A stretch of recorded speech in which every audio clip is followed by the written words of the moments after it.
Hi, everyone. Welcome to Between the Lines, where we're going to dig into what's said, what's heard, and what's actually might be true. I'm Steve Lombardo, host and CEO of AdFaro, and today I'm joined by Sara Fischer. Thank you for being with us, Sara. Thanks, Steve. Good to see you. You are an award-winning media correspondent at Axios.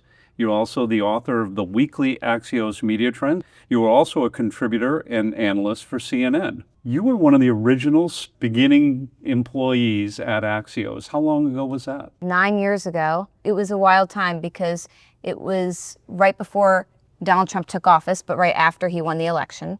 And Axios launched with the premise that we should offer nonpartisan, unbiased news, but do it in a really short-form, smartphone-friendly way. And that idea from our founders, Roy Schwartz, Mike Allen, and Jim Vandehei, whom you know, has proven to be wildly successful. Was it scary? No.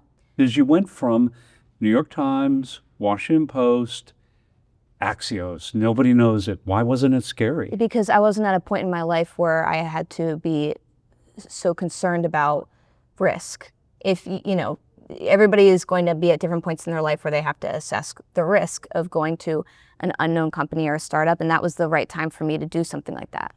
Since you launched that and your newsletter, it's 9 years, a long time, especially in the world that we live in today.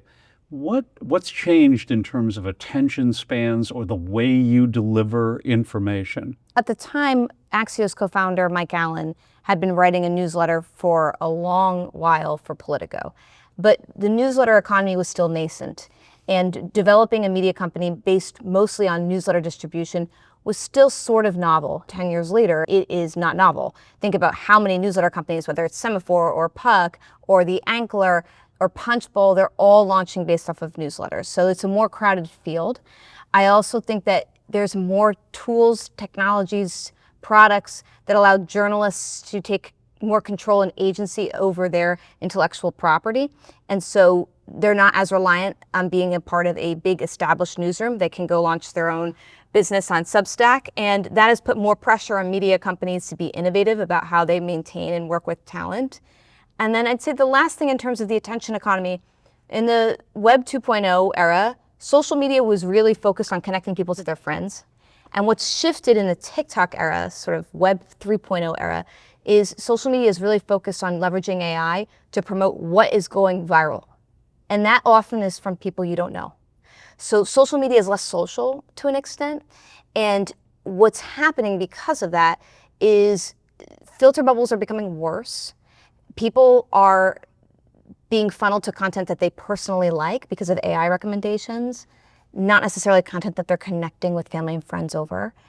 And if you're a creator and you want to make money on your content, it's really hard to break through because you're competing with so much. So it's definitely a very different time. I'd say I'm still very optimistic about the future of journalism despite all of these changes. It just means that we have to continue to be really innovative. Sure. Well, so at AdFaro, we work with our clients, organizations, corporations, groups who are trying to break through and communicate and tell their story. From what you're seeing in the landscape, who's doing it right and what are they getting right? And what are communications professionals getting wrong these days?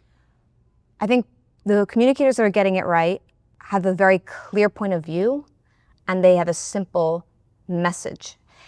The communicators that get it wrong don't really know what they stand for, and so their message is muddled. How that translates in journalism and in news content, I see a lot of newsrooms that are trying to reach general interest populations. That's just so hard. The newsrooms that are really focused and niche, covering one topic like Hollywood or tech or Congress and doing it really well, they have a very clear value proposition and message to their audiences, and that's why they've been successful. You asked me about communicators and PR professionals and what they could be doing better.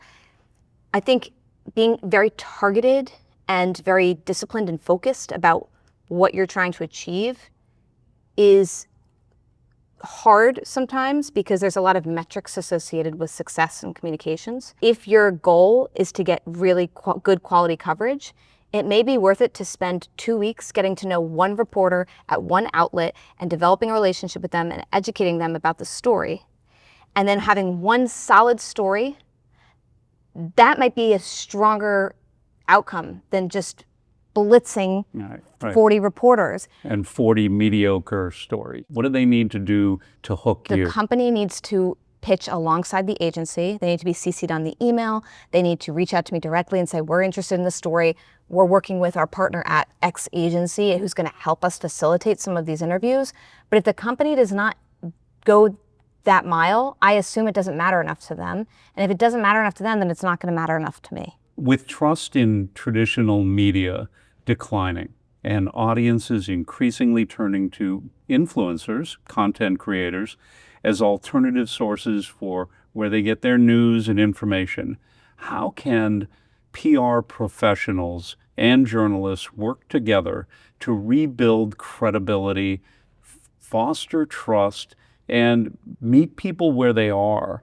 I've never viewed myself as an influencer. I've never viewed myself as a journalism star or a creator. I only view myself as a journalist. For me personally, keeping that as my core identity has helped me stay true to the practice of journalism, making sure that you have enough sources on the record, attributing things correctly, fact-checking, going to people for comment.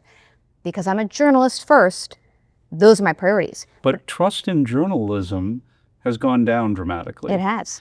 What are you trying to do, or you and Axios trying to do to change that? Well, we're focusing on keeping people's identity as journalists.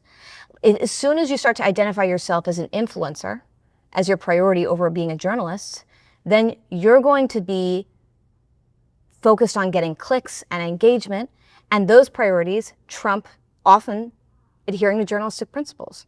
At Axios, what we do is we focus on making sure everybody is a reporter first, a journalist first, and if you just so happen to build a big audience, that's great. But it doesn't matter if you have a big audience if you're not adhering to those journalistic principles. In fact, your audience is useless to us if you're not adhering to those principles. Oh, interesting. Great. Tell me about meeting Snoop Dogg and what was he like? Snoop Dogg is very tall.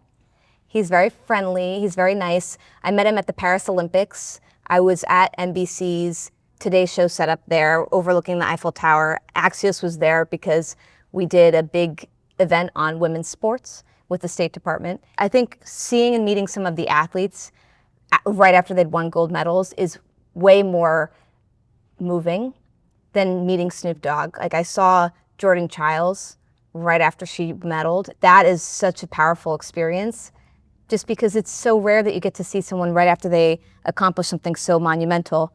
If you were not a journalist, what career do you think you would be in right now? Oh, Steve, that's a good one. Well, I'm a Jersey girl, so I always tease, like, maybe I'd open up a bagel shop. But I'm also, like, very organized, so sometimes I'll tease with my friends, like, I should have been a college guidance counselor or a travel planner or something like that. But I don't really know what I would do. Who is your favorite journalist in America today? I mean, honestly, it's Mike Allen. That man has so much energy and tenacity, but also so much kindness. And he is somebody who I look up to because he is truly the most remarkable human being. I aspire to be as, kind and patient and understanding and emotionally disciplined as Mike.